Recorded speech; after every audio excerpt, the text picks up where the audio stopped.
Today on Blue 58, the Packers are still in the hunt for a playoff spot, but how realistic is it? Let's play out the scenarios that have to happen. Blue 58! Hello and welcome to another episode of Blue 58, the one and only podcast of thepowersweep.com. I'm your host, John Meerdink. Happy to be with you here for another episode. It's been a busy week in Green Bay. After the bye week, the Packers are making some moves, 2 on, 2 off on the practice squad. They have signed offensive lineman Jean Delance and center Michael Menet to the practice squad and released wide receiver Dede Westbrook and defensive lineman Jack Heflin. We'll start with the guys coming in first. Jean Delance, undrafted out of Florida, has bounced around the league quite a bit already this year as a rookie. He started his undergraduate career at Texas. Bit small for a tackle, could end up at guard. 6'4", 303 pounds, does test pretty well. We won't bore you with all the numbers, though. Michael Menet was with the Packers over the summer just a bit. He is a center. Do the Packers need more of those? Who knows? This could be for any number of reasons, but they seem to like him because they've brought him back after he was gone now for most of the season. The flip side of this is, I think, where the real story is. Dede Westbrook on the way out, not super surprising. On that front, Romeo Doubs is getting healthy. They seem to like Travis Fulgham on the practice squad, plus they still have Juwan Winfree and Jeff Cotton. I didn't realize they were carrying 4 wide receivers on the practice squad. That is a crazy amount of receivers, but they did have a bunch of guys hurt, so they needed bodies just to practice. But still, that's a lot, it seems like. Heflin, though, is a bit of a surprise. Maybe it shouldn't be, but the Packers have handled their defensive line very strangely all year. Heflin has been on the practice squad since the end of training camp, as has Chris Slayton, who also, I thought, had a pretty good preseason. Counting those practice squad guys, they've had 8 guys around all year. So you've had Slayton and you've had Heflin, but up on the 53-man roster, we've had Kenny Clark, Dean Lowry, Jarran Reed, Devontae Wyatt, TJ Slayton, and Jonathan Ford. Of those guys, only Clark, Lowry, and Reed really play significant snaps. Slayton plays the next most, and Wyatt, of course, as we've talked about, barely plays. Ford has been inactive all season long, and then you've got Slayton and Heflin, who have been on the practice squad all year with no elevations. Now, the defensive line hasn't been good, and for a team that can't stop the run, this seems odd to me. It seems like they're in a very much a we've tried nothing and we're all out of ideas approach to the defensive line. They've got all these bodies around, but they only want to play Clark, Lowry, and Reed a bunch. They'll play TJ Slayton to spell Kenny Clark, and then they won't just play Devontae Wyatt pretty much for any reason, it seems. What's going on? It doesn't seem like there's a plan in place here, and now you've kept 2 guys around who aren't going to play on the practice squad all year long. Heflin, he's probably nothing special as a player, but he made it to the 53 last year, and he was at least respectable. Reed and Lowry can't hardly say that. Why keep these 3 guys around, Ford, Slayton, and Heflin, if you're not going to do anything with them all season long? Are we just burning roster spots for no reason? It kind of seems that way. The Packers are trying to make the postseason, though. Will Jack Heflin or Chris Slayton help them do that? It's kind of beside the point. Because Carl Rhyme emails in with this question. Bit of a long one, so stick with me here.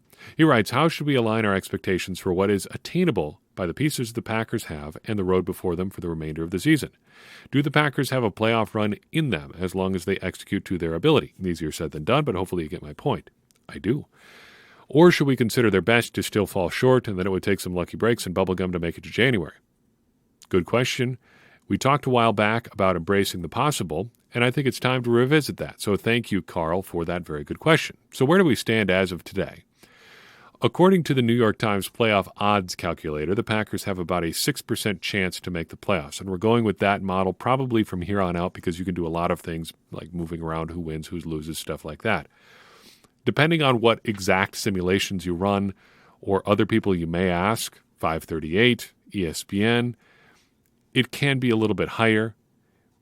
I've seen it as high as 10%. Depending on which things break which way, it could be a slightly higher, it could be slightly lower. The important thing is, if the Packers win their next 4 games, 15, 16, 17, and 18, all in a row, their odds climb to about 50%, maybe a bit higher, depending on a couple of other things. But if they lose any of their last 4 games, their odds drop to well under 5%. In the very best situation, if you just run the simulations again and again and again, just seeing what plays out and how. Just with the Packers winning out, on the New York Times playoff odds calculator, I got a 61% chance of the Packers making the playoffs. That was running like 300,000 simulations. I didn't have to do it one at a time, thankfully. 61% is not that great of odds. And the way those numbers broke, the Packers still didn't get in. Everything went their way, or most things went their way, and they still fell in that 39% chance of not getting into the playoffs. So no matter what the Packers do, it's still only slightly better than a coin toss that they get in. If they win out, if they win every game from here to the end of the season, they're still only a little bit better than 50-50. They're going to need help from the Giants, the Seahawks, and the Commanders. Fortunately, two of those teams play in the same division. The Giants and Commanders can compete with each other and help the Packers out a little bit there. If those teams would happen to lose out and the Packers win out, they have a 99% chance of making the playoffs. But even if those teams do lose out and the Packers lose again, their odds plummet. Everything centers on the Packers winning out. You need a ton of help from the Giants, the Seahawks, and the Commanders, and the Packers absolutely have to win out. So, to Carl's question, can it be done? Absolutely. I think it can. Executing to their ability, I think the Packers can score with anybody. We saw them more or less go toe-to-toe against the Eagles. They were an onside kick away from getting a chance to drive for a tie. Of their remaining opponents, though, 3 of the 4 can put up a lot of points. I'm not really sure what to think about the Rams right now, but depending on who the Dolphins have healthy, they could put up 50 points easily. Depending on what the Vikings are playing for, well, they can move the ball pretty well too. And the Lions just seem like they want to have a rock fight with everybody. They can score points. If the Vikings can't get the 1 seed and have the NFC North won by Week 17, there's not a whole lot for them to play for in Week 17, but that may not necessarily help the Packers either. So they're going to have to score a lot, and they're going to have to make sure they win each of these final 4 games. So to put a bow on this, what should our expectations be? If you want the Packers to make the playoffs, I think you go into these final 4 weeks preparing for disappointment, but knowing there is a reason for hope. A little bit better than a coin toss is still a far sight better than quite a few teams in the NFL at this point. And if the Packers win out and lose that coin toss, well, at least you went out. At least you went down swinging. The Rams are banged up. The Dolphins are all over the place. The Vikings, who knows what they'll be playing for by then. And the Lions, who knows what you're getting from them on a weekly basis. That's a pretty good reason for hope from there. If a big part of this whole picture is going to be the Packers taking care of their own business, that's a pretty good set of circumstances for the Packers doing just that. About as good as you could hope for. If you got to win 4 games to close out the season, that is a winnable 4-game stretch. However, if you are among the people who want the Packers to look ahead to 2023, I think just be patient. If the Packers lose one of these next 3 games, that's pretty much going to be it. There is a pretty good chance they may not be entirely mathematically eliminated until the final week of the season, but I think you're going to get to see Jordan Love at some point if the Packers can't handle their business here over the next month. Winning a month's worth of games in a row is a pretty big ask, I think, for the 2022 Packers. The offense, I think, is in a pretty good spot. They're coming together down the stretch, I think, kind of how we thought they might. The defense, however, well, that remains a bit of a work in progress, to put it kindly to Mr. Joe Barry. To put it more realistically, they haven't played well this season, and now they are without their best defensive player in Rashawn Gary. Can you do enough against these offenses that can score over the final month of the season to keep your offense in it, I don't think it's pessimistic. I think it's merely honest to just say there's reason to be skeptical about that. And if you're wanting the Packers to look ahead to 2023, I think just wait. I think the numbers are going to probably work in your favor. It's not impossible. And you've got enough doom-saying people out there that I don't have to sit here and just say, well, the Packers are probably not going to make the playoffs. Yeah, we've covered that. We know. But it is still possible. Is this a world right now where you want the Packers to end up in the playoffs? Well, that's for you to decide. Who knows what you'll see the Packers do on national television if they end up in the playoffs? Maybe they surprise somebody, get to the divisional round, and then who knows from there? Or maybe they just get curb stomped in the wild card round and we say, well, that last month of the season was fun. And it probably would be fun. Winning 4 games in a row, Aaron Rodgers coming down the stretch here at age 39 in a blaze of glory. I mean, there's something to be said for that, I think. The odds are against it. And again, if you're hoping for the Packers to get a look at their 2023 team here, you may have a chance here in the relatively near future. Before we get to the back half of the podcast, I want to take a second and shout out new patron Clint Johnson. He joined the team today. Appreciate you coming on board. As a result of him joining the team, you get access to the Discord server, Clint Johnson, so thank you for doing that. And you could have that as well. Get a chance to talk with Packers fans from all around the world, stay on top of everything going on with the Packers, and just have a darn good time doing it. We talk about some stuff outside of the football world there, too. Everything from art projects we're working on to what's on the grill this weekend to Dungeons & Dragons and everything in between. It's a lot of fun. Come hang out with some Packers fans from all around the world. Head to patreon.com/thepowersweep to get started. We got the smallest bit of news on Jordan Love this week, and actually it's not even really news. But according to a bit of a throwaway line from Jason Wilde, shortly after the Packers-Bears game, Jordan Love says that if he's not in line to start next year, he will probably ask to be traded. Or at least that's what Wilde's sense was based on a conversation prior to the Packers-Bears game. Wilde did have that conversation with Love ahead of the Packers' last game, which led to a piece he wrote in the Wisconsin State Journal this week.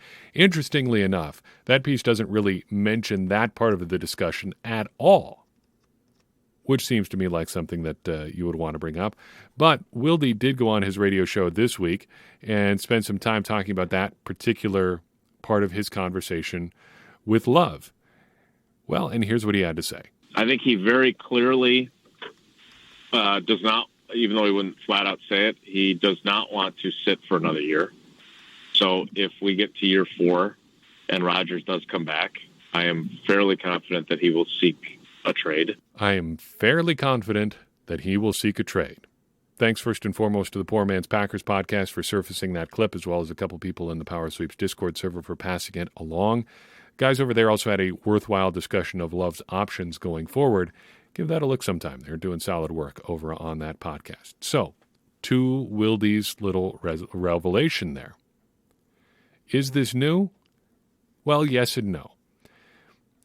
Considering it comes from someone who has actually talked face-to-face with Jordan Love about his plans for next year and beyond, it's as fine a point as Jordan Love has put on his stance without actually hearing from him directly. It is not Jordan Love saying into a microphone or a TV camera, I would like to be traded if I'm not the starter in Green Bay next year. So in a sense, that is fairly noteworthy. However, we have also had some on-the-record quotes from him along these lines before. Rob Demovsky had an interesting exchange with Love back in November 13th in particular, and wrote a little bit of an exchange that went a little bit something like this. He posed it as a bit of like a faux conversation between himself and Love. So what if Rodgers decides to play another year? Reading from the piece now. Quote, who knows, Love said recently. Another 2 years? Quote, we'll see, he said. Either scenario could mean Love never becomes the Packers starting quarterback and ends up playing somewhere else. Quote, it's a possibility, end quote, he said. To date, Love has played the backup role much the same way Rodgers did in 2005, 2006, and 2007 behind Brett Favre. Rodgers never had to say what he would do if Favre returned to the Packers in 2008 because Favre was traded to the New York Jets. Perhaps he would have asked for a trade. Love wasn't ready to say whether he would, but he left open the possibility. Now here's the money quote from Love. Quote, "We'll see," he said again. He continues, "I would obviously be in the fourth year of my contract, and it would be the team's possibility of picking up my fifth year. It's really on them to see what kind of moves they want to make, what they want to do with the future." End quote. So between that and Love, we do have a pretty good idea what he says he wants to do for the future. He's putting it all on the team. He wants to see what they want to do. And I think the team is getting to the point where they might have to sit down and say, "Hey, Jordan, this is what we're planning to do. You can feel however you want to feel about that, but this is the plan." I think 3 years you can pretty fairly justify saying, okay, we're going to just take this as it comes. But Love is in the point of his career where he's got to start thinking a little bit about his wallet.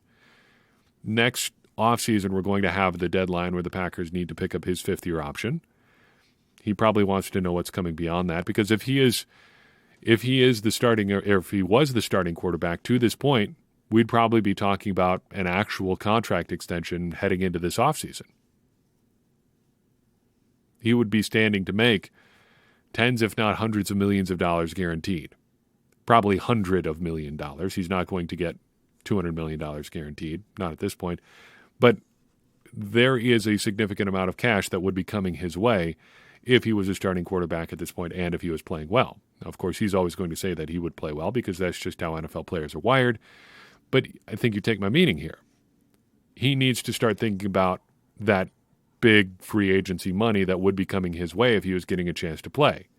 So when is that chance to play going to come? And what does he have to do to get it? Because I think if you're Jordan Love, I think you say to the Packers, all right, it's been 3 years, I've been the good soldier. What do you really want from me? Because you are hurting my career if I'm doing this much longer. Because I would like to cash in on some of that quarterback money that people get. I mean, we've seen some fairly, I don't want to say mediocre quarterbacks. We've seen some guys that are basically just adequate starters get quite a bit of money. I mean, Kirk Cousins has gotten by his entire career just being the answer to the, well, it could be worse than fill in the blank question. You could do worse than Kirk Cousins. So Kirk Cousins says, you're darn right you could. Give me a fully guaranteed contract because it could be a lot worse than me. Jordan Love has got to be looking at contracts like that and saying, well, if Kirk Cousins can get that much, I could at least get X if I'm a competent starting quarterback. We're not even talking about guys being super duper stars. We're just being guys just being competent. Being competent and having potential are two of the ways you can make a ton of money in the NFL. And Love has got to be getting to the point where he's thinking, I would enjoy making a ton of money. Because his time is coming one way or another. And he would like to have an opportunity to really ratchet up the possibility that he makes those higher end contract sort of numbers.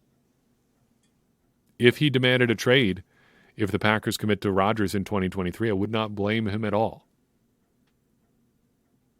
I guess the bottom line of all this, even if it isn't that groundbreaking or that new, is that the Packers have some really interesting quarterback conversations to have this offseason. They're also going to have a conversation, I think, about their defensive coordinator. And I would like to take a second and just throw a couple of names at you here because I'm starting to think about this a little bit too. An early look, consider this, at some defensive coordinator candidates. What are the Packers going to be looking for in a defensive coordinator? I think they're probably going to want to stick with someone from the Vic Fangio tree because Matt LaFleur specifically went out of his way to try to get someone who could run that kind of defense when he hired Joe Barry. So they're probably going to go down that road again, I would think. And they're probably going to want to find someone that LaFleur has some connections to. This gets pretty hard. That second part does get pretty hard. And I would encourage him to look beyond that and probably look beyond the Fangio tree too, because I think there's some really good options who run some slightly different sort of schemes that may actually fit the Packers' talent a little bit better than what they've got right now, because they've got a bunch of defensive backs who like playing man, and the Fangio stuff is not necessarily a man-heavy scheme, but that's a different discussion.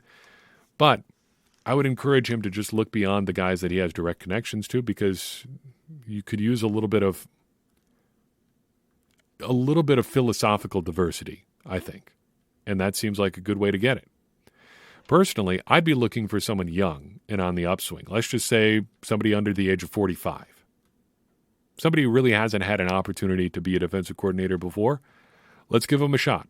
Let's take a big swing on somebody for once. Because, well, the last few opportunities the Packers have had to make big swings at the defensive coordinator position, job, whatever you want to call it, they really haven't.